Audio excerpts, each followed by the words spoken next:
പകർത്താനെത്തിയ മാധ്യമപ്രവർത്തകരുമായി പ്രദേശവാസികൾ തർക്കിക്കുന്നതാണ് നമ്മൾ കാണുന്നത്. റിപ്പോർട്ടിങ്ങിനെ തടസ്സപ്പെടുത്തുന്ന രീതിയിൽ, അതായത് വളരെ ബേസിക്കായ വാർത്തകൾ ജനങ്ങളിലേക്ക് എത്തിക്കുന്ന ജോലി ചെയ്യുന്ന TV ന്യൂസ് റിപ്പോർട്ടിങ്ങിനെ തടസ്സപ്പെടുത്തുന്ന രീതിയിൽ പ്രദേശവാസികൾ മാധ്യമപ്രവർത്തകരെ കയ്യേറ്റം ചെയ്യുന്നതും അസഭ്യം പറയുന്നതുമാണ് നമ്മൾ കാണുന്നത്. ഒന്നോ രണ്ടോ മാധ്യമപ്രവർത്തകരെ ഇവർ മർദ്ദിക്കുകയും ചെയ്തു. അല്പസമയം മുമ്പ് തൃശ്ശൂരിൽ ആനയടഞ്ഞു. ഭയങ്കരമായ വാർത്തയോട് വാർത്തക്കാർ പിന്നാലെ ഒരു വൈരാഗ്യ ബുദ്ധിയോടുകൂടി വാർത്ത കൊടുക്കണില്ല എന്ന് സംശയം, പ്രത്യേകിച്ച് മീഡിയ വൺ അടക്കം. അപ്പൊ പരിധി നോക്കി താഴേക്ക് ചെന്ന് നോക്കുമ്പോഴാണ് പത്രക്കാരോട് ആനപ്പാപ്പാന്മാർ മോശമായി തെറി പറഞ്ഞ് പെരുമാറിയതാണ്.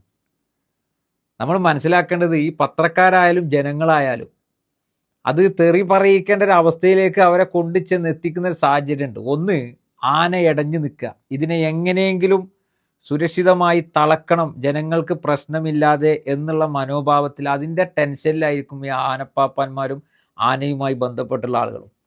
അവിടേക്കാണ് ഇവർ കൊമ്പും ഇതൊക്കെ പാടെ കൊണ്ട്, മൈക്കും ഇതൊക്കെ പാടെ കൊണ്ട് പിന്നാലെ കൂടി അവിടെ ഒച്ചയും ബഹളവും ഉണ്ടാക്കി കഴിഞ്ഞാൽ ആന വീണ്ടും വയലൻ്റ് ആവും. സ്വാഭാവികമായിട്ടും ആനപ്പാപ്പാന്മാർ ആ വിഷയത്തെക്കുറിച്ച് പറഞ്ഞിട്ടും പിന്മാറാതിരുന്നപ്പോൾ പാപ്പാന്മാരുടെ അടുത്ത് നിന്നും മറ്റുള്ള ആളുകളിൽ നിന്നും പച്ചത്തെറി കേൾക്കേണ്ടി വന്നിട്ടുണ്ടാവും. അതോടുകൂടി ഒരു വാശിയോട് കൂടിയിട്ടാണ് പിന്നീട് വാർത്തകൾ ഓരോന്നോരോന്നായി കൊടുത്തുകൊണ്ടിരിക്കുക. നമ്മളൊന്ന് ആലോചിച്ച് നോക്കൂ, ഒരു ആന ഇടഞ്ഞു കഴിഞ്ഞാൽ സ്വാഭാവികമായിട്ടും അതിൻ്റെ പിന്നാലെ ഒച്ചയും ബഹളവും ഉണ്ടാക്കി പോയി കഴിഞ്ഞാൽ ആനയെ സുരക്ഷിതമായി ശാന്തമായി തളക്കാൻ കഴിയില്ല. ഏതായാലും ആനയെ അവർ തളച്ചിട്ടുണ്ട്. പിന്നെ അതിൻ്റെ ഇടയ്ക്ക് പല ഇൻ്റർവ്യൂകളും നടക്കുന്നു. അതായത് ആന ഒരു ഭാഗത്ത് മരണവേദന, ഒരു ഭാഗത്ത് പാലുകാച്ചൽ എന്നുള്ള രീതിയിലേക്ക്, അതായത് ഇവരെ എന്തെങ്കിലും ഒന്ന് പറഞ്ഞിട്ടുണ്ടെങ്കിൽ, മാധ്യമങ്ങൾക്ക് എതിരായിട്ട് എന്തെങ്കിലും ഒന്ന്, അത് ഉള്ള കാര്യമാണ്, അത് നിങ്ങളൊന്നും സംയമനം പാലിക്കണമെന്ന് പറഞ്ഞാൽ പോലും അത് പറ്റൂല എന്നുള്ള കോലത്തിലേക്ക് ഒരു അഹങ്കാര മനോഭാവത്തോട് കൂടിയിട്ടാണ് പിന്നീട് ഓരോരുത്തരെ ഇൻ്റർവ്യൂ, BJP നേതാവ് ഗോപാലകൃഷ്ണനൊക്കെ ഇൻ്റർവ്യൂ എടുത്തിട്ട് അദ്ദേഹം പറയുന്നുണ്ട്, ഇവിടെ നേതാക്കന്മാരാരെയും കാണുന്നില്ല എന്നൊക്കെ പറഞ്ഞിട്ട്. അതൊരു വേറൊരു വാർത്തയായിട്ട് വലിയ കോമഡി പോലെ നമുക്ക് തോന്നും. ആന എപ്പോൾ ഇടയും എപ്പോൾ ശാന്തനാവും എന്നൊക്കെ നമുക്ക് പറയാൻ കഴിയും. അവിടെ ആന ഇടഞ്ഞിട്ടുണ്ടെങ്കിൽ ആ ആനയെ ശാന്തമായി തളച്ച് അവിടെ എന്തൊക്കെ നഷ്ടങ്ങൾ സംഭവിച്ചിട്ടുണ്ട്, ആർക്കൊക്കെ അപകടം പറ്റിയിട്ടുണ്ട്, ആ അപകടം പറ്റിയ ആളുകളെ സമയബന്ധിതമായി ഹോസ്പിറ്റലിൽ എത്തിക്കുക എന്നല്ലാതെ, അല്ലെങ്കിൽ പിന്നെ ഇതിനൊക്കെ കർശനമായ നിയമങ്ങൾ കൊണ്ടുവന്ന് ഇതേപോലെ ആനയെ എഴുന്നള്ളിക്കാനോ മറ്റോ പാടില്ല എന്നുള്ള തരത്തിലേക്കൊക്കെ കൊണ്ടുവരാൻ അതിവിടെ സാധിക്കില്ലല്ലോ. കാരണം എത്രയോ കാലങ്ങളായി ആന ചവിട്ടിക്കൊല്ലുന്നു, ആന പൂരത്തിനിടയുന്നു, ആന അവിടെ ഇടുന്നു, നേർച്ചക്കിടയുന്നു എന്നൊക്കെ പറഞ്ഞുള്ള വാർത്തകളും കാര്യങ്ങളൊക്കെ കാണുമ്പോൾ കാട്ടാന നാട്ടിലിറങ്ങിയ നമ്മൾ മയക്കുപിടി വെച്ചിട്ട് അതിനെ ഒന്നെങ്കിൽ മെരുക്കിയെടുക്കും, അല്ലെങ്കിൽ ഇപ്പം നമുക്കറിയാം കോടിക്കണക്കിന് രൂപ മുടക്കിയിട്ട് അരിക്കൊമ്പനെ കൊണ്ടുപോയി നമ്മൾ തമിഴ്നാടിന് കൊടുത്തതൊക്കെ നമുക്കറിയാലോ. അത്രയും എന്താ പറയുക, വിഡ്ഢിത്തപരമായ സംഗതികളൊക്കെ ചെയ്തിട്ടുണ്ട്. അപ്പോൾ ധാരാളം ആളുകൾ മരണത്തിനിടയാക്കിയിട്ടും പൂരത്തിങ്ങളൊക്കെ ഇടഞ്ഞിട്ടും ഒന്നും അത് നിർത്തലാക്കണമെന്ന് ആരും ഇതുവരെ പറഞ്ഞിട്ടില്ല. സംഗതി ഒരു ആചാരത്തിൻ്റെ ഭാഗമായി അതൊന്നും നിർത്തലാക്കാൻ സാധിക്കുകയുമില്ല. ഞാനെൻ്റെ ഒരു അനുഭവം പറയാം. പണ്ട് എനിക്ക് കുതിര ഫാമിനുള്ള സമയത്ത് രാവിലെ പയ്യന്മാർ വന്നിട്ട് കുതിരയെ അയച്ചു കൊണ്ടുപോയി. അവർ റൈഡ് നടത്താൻ വേണ്ടിയിട്ട് ഇവിടെ അടുത്തുള്ള ഒരു സ്കൂളിൻ്റെ ഗ്രൗണ്ടിലേക്ക് കൊണ്ടുപോയതാണ്. സ്വാഭാവികമായിട്ടും ഒരു പട്ടി കുരച്ചുകൊണ്ട് പിന്നാലെ വന്നപ്പോൾ കുതിര ഞെട്ടി അവിടെ കയ്യിൽ നിന്ന് പിടുത്തം വിട്ടുപോയി. സംഗതി റേസിംഗ് കുതിരയായിരുന്നു. കുതിര നേരെ ഇവിടെ ഒരു ചെട്ടിപ്പാട റോഡുണ്ട്, ആ റോട്ടിലേക്ക് ചാടി നേരെ പൂക്കോട്ടുംപാടം ടൗണ് ലക്ഷ്യമാക്കി അതിവേഗത്തിൽ പോവാം. പോണോലൊക്കെ കൈയടിക്കുന്നുണ്ട്, ഹോയ് ഹോയ്. അതായത് ഇവരെ വിചാരം ഹോയ് ഹോയ് എന്ന് പറഞ്ഞാൽ കുതിര നിൽക്കുന്ന, കുതിരൻ്റെ വിചാരം ഇത് റേസിംഗ് ട്രാക്കാണെന്ന് കരുതിയിട്ട് കുതിര ഓരോ കൈയടിക്കും ഹോയ് ഹോയ് എന്ന് പറയുമ്പോൾ കുതിര അടിപൊളിയായിട്ട് ഇങ്ങനെ ഓടുക. തീപ്പൊരി പറഞ്ഞിട്ടുണ്ട്, ലാടം അതേപോലെ തന്നെ നമ്മളെ റോഡും തമ്മിൽ വരുതിയിട്ട്.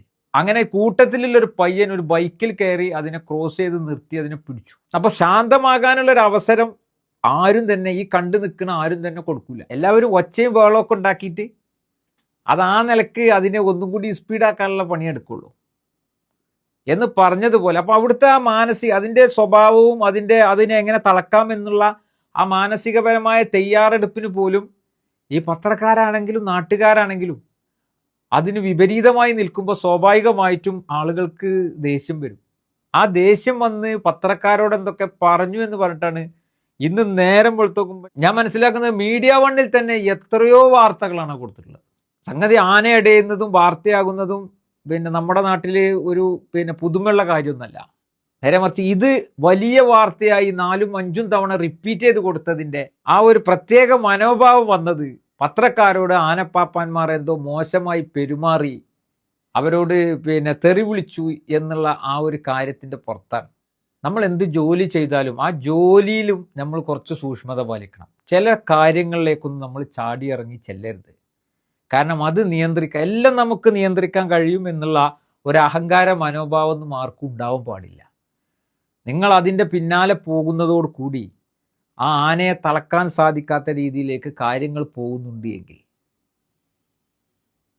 അല്പനേരം ഒന്ന് മാറിക്കൊടുത്ത് ആ ആനയെ ശാന്തമാക്കി അതിലൂടെ ജനങ്ങളെയും ജനങ്ങളുടെ പിന്നെ ജീവനും രക്ഷിക്കാനുള്ള ഒരു സാമൂഹിക ബാധ്യത കൂടി പത്രക്കാർക്കുണ്ട് എന്നുള്ളത് ഈ ഒരു അവസരത്തിൽ ഓർമ്മപ്പെടുത്തുകയാണ്.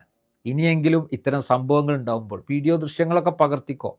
ഇപ്പോൾ വലിയ ഫെസിലിറ്റികളുള്ള ക്യാമറ ഒക്കെ ഉണ്ട്. ഇപ്പോൾ ഫോൺ തന്നെ ഉപയോഗിക്കുമ്പോൾ നമുക്കറിയാലോ, പിന്നെ സാംസങ്ങിൻ്റെയൊക്കെ സെറ്റുകളിൽ എത്രയോ ദൂരം വീഡിയോ കവർ ചെയ്യാൻ പറ്റിയ ഫെസിലിറ്റി ഉണ്ട്, മെഗാ പിക്സൽ ക്യാമറകളുണ്ട്. അപ്പോൾ ഏറ്റവും മികച്ച ക്യാമറ ആയിരിക്കും ഈ പറയുന്ന പിന്നെ വാർത്താ മാധ്യമങ്ങൾക്കുണ്ടാകുക. നമുക്കറിയാം ശോഭാ സുരേന്ദ്രനൊക്കെ കൈക്കൂലി കൊടുക്കുന്നത് എത്രയോ വിദൂരതയിൽ നിന്ന് ഷൂട്ട് ചെയ്തുകൊണ്ടാണ് പൊതുസമൂഹത്തിൻ്റെ മുമ്പിൽ ആ വാർത്ത എത്തിച്ചത്. അങ്ങനെ കഴിവുള്ള അത്തരം മാധ്യമ പ്രവർത്തകർ, നമ്മൾ ആ കഴിവിനെ നിരുത്സാഹപ്പെടുത്തില്ല, അത്തരം കഴിവുള്ള മാധ്യമ പ്രവർത്തകർക്ക് ആനയുടെ പിന്നാലെ പോയി ഷൂട്ട് ചെയ്യണം എന്ന് പറയുന്നത് അത് അതിനെ തളക്കുന്നതിൽ അത് പിന്നെ വലിയ തടസ്സം സൃഷ്ടിക്കുമെന്ന് മനസ്സിലാക്കിയ പാപ്പാന്മാർ എന്തെങ്കിലും നിങ്ങളോട് ആ സമയത്ത് അവരുടെ മാനസികപരമായ കാര്യങ്ങൾ കൂടി നമ്മൾ പരിഗണിക്കേണ്ടതുണ്ട്. അങ്ങനെ പറഞ്ഞു പോയിട്ടുണ്ടെങ്കിൽ തന്നെ അത് പിന്നീടൊരു വൈരാഗ്യപൂർവമായ വാർത്തയാക്കി മാറ്റുന്ന ആ ഒരു മനോഭാവത്തെയൊക്കെ തിരിച്ചറിയാൻ കേരള സമൂഹത്തിന് കഴിയും എന്നുള്ളതാണ് ഞാൻ വിശ്വസിക്കുന്നത്.